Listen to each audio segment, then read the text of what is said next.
Hello wonderful people, I am out of school and back again for another video. Today I will be looking at village mechanics on Bedrock and will show you how to create an infinite villager reader, villager sorter, and even a villager trading hall. Shortcuts will be below if you want to skip to those parts of the video. Now let's get going. First, let's find out what it takes to create a village. If I look at the data files on the new village, it is created as soon as a villager registers a bed in the area outside of an existing village. So let's place a villager, a bed, and a POI just to make him happy. Now that those are placed, a village is created, and I will place down the second bed in the same area for my testing. I have placed pods every 10 blocks to see how far a villager needs to be in order to not see the available bed.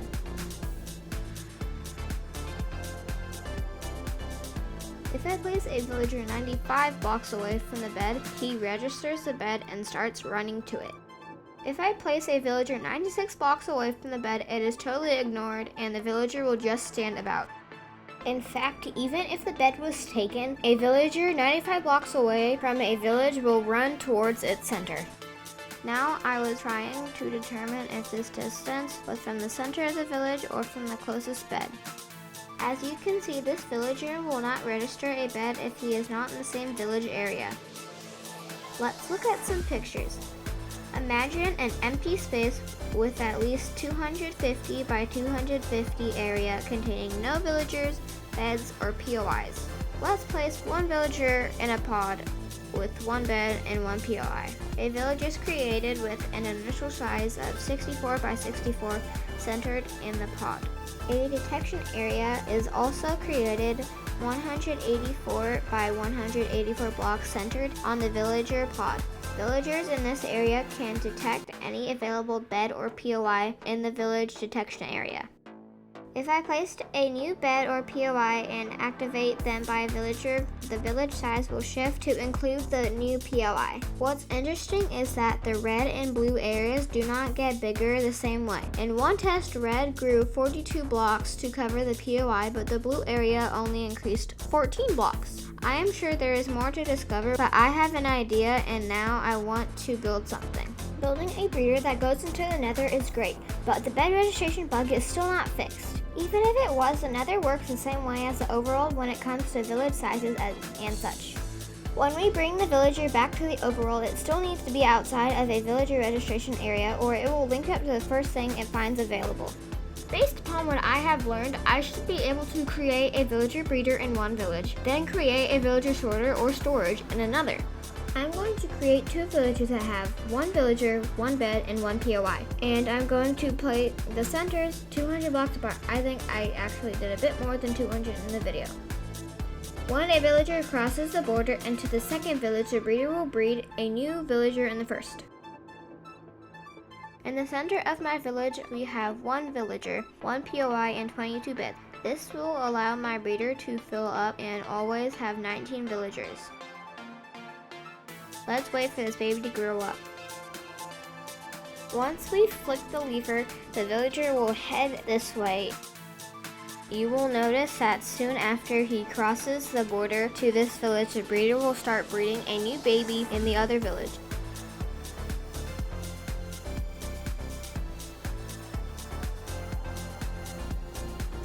There is a new little baby.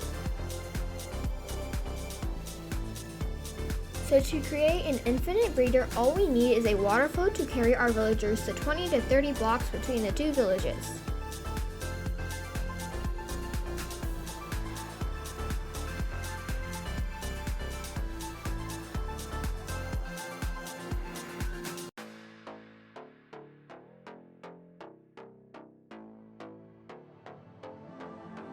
This will only stop if they run out of food.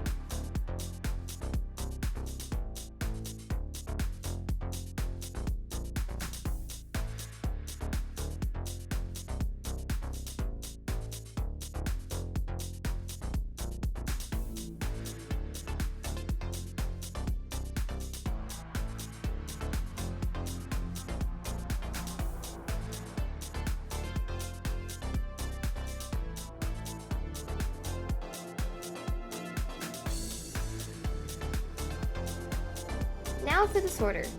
With the new villager system, there is no need to breed thousands of villagers to find the rare mending villager. You can get that off any villager. This is how it works.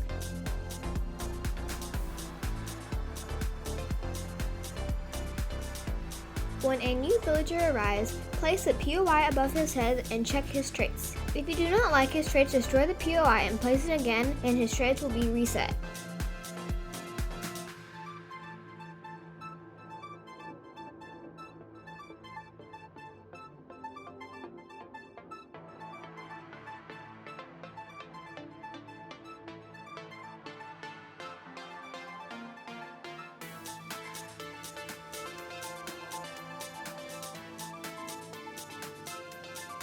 If you want to kill this villager, simply turn off the light and push the button. The villager will be suffocated and his minecart will be returned in a chest.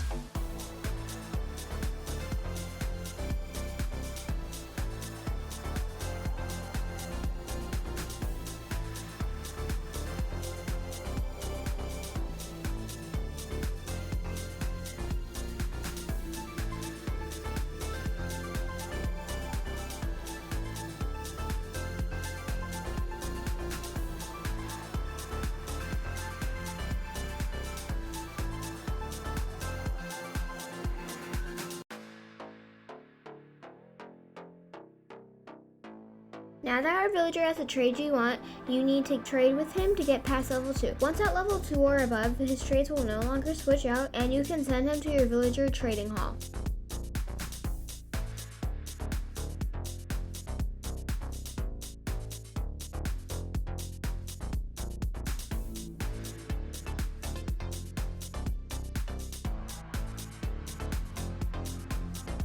Now for the trading hall. The trading hall built here is only an example for the video. In order for a villager to link to a POI, they both need to be in a village. To have a proper village, there needs to be at least one bed linked to one villager. A village with POIs close to the other villages will create an overlap and break it. For this video, I'm going to leave it here knowing that they will not refresh their inventory. We will start by a 9x5 area. This is largely based upon Freelias Breeder for Java. The beds will be in the center of the village with our lonely villager not here with the breeder.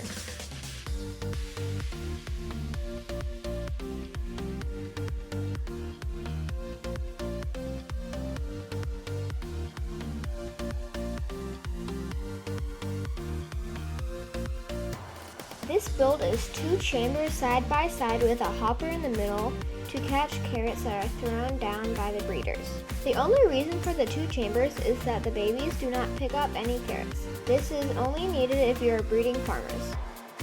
The center pod will go here. My villagers always find a way to fall off the glass panels and fences posts. I use a full block and it works great. Baby villagers will run into the center of the village and jump off this platform.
If you want to use a minecart to get your villagers, it is easy to change.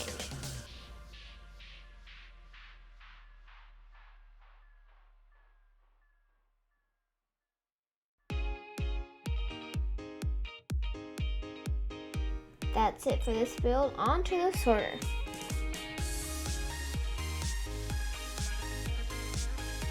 I think the sorter is my own design. If it is not, let me know and I'll be sure to mention the creator in the comments.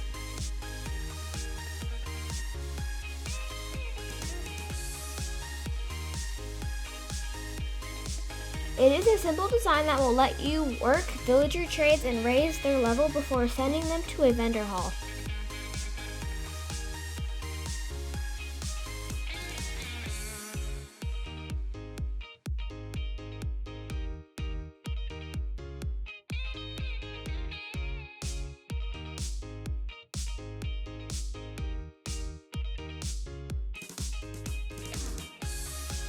This redstone line can go to your breeder and release another villager.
The trading hall is based upon an old Freelioth design that I modified. This is the flip-flop circuit that I used in the build. It is pretty simple with an observer block that allows us to turn on and off the water stream for each cell.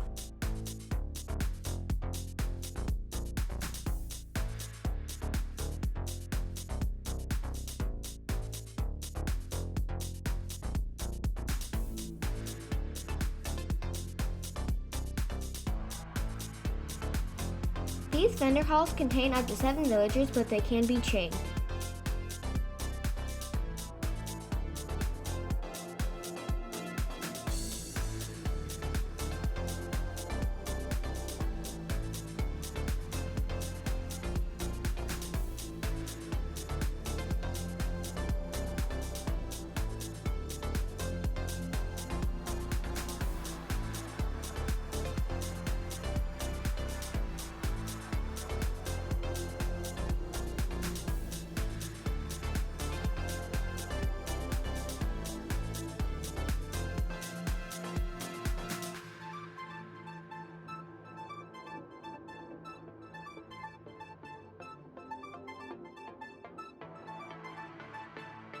A repeater is needed because the observer signal is not strong enough to trigger the flip-flop.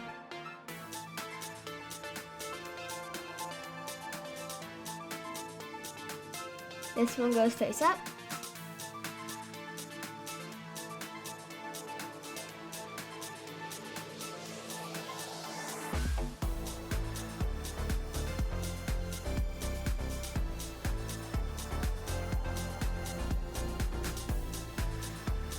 This comparator will check if it's on or off.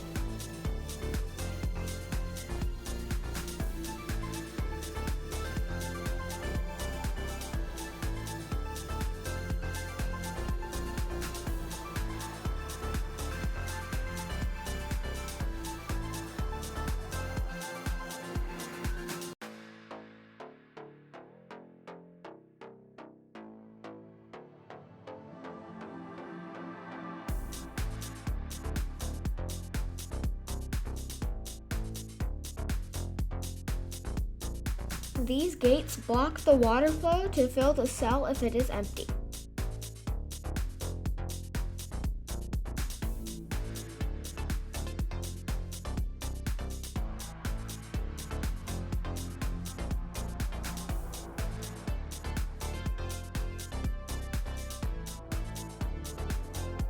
This trap will keep your villager inside when you do not have a POI on the ground.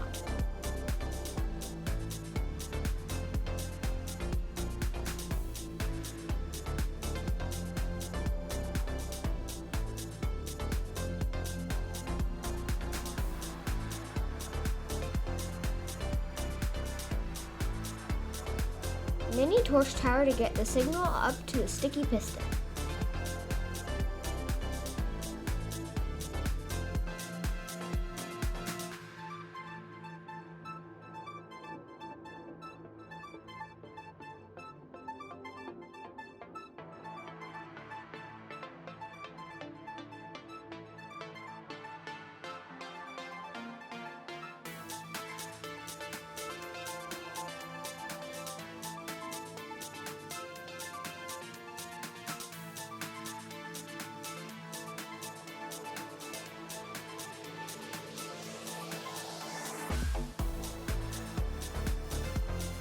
Villagers will come up a water elevator on the right and can be disposed off or sent to the next module on the left side.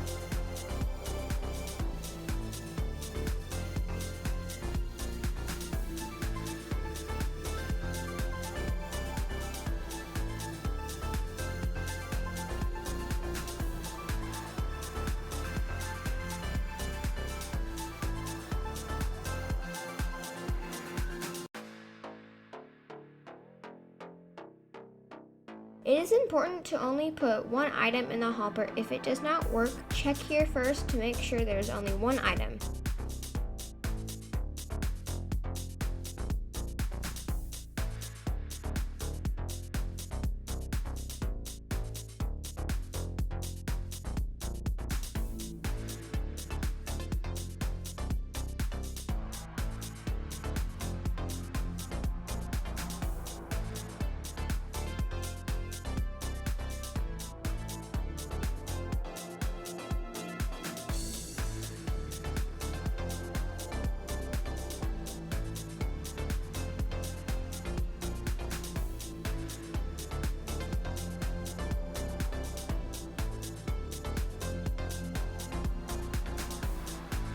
Let's see if it works.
Thank you so much for watching. This turned out to be much longer than I thought when I started. I hope you enjoyed.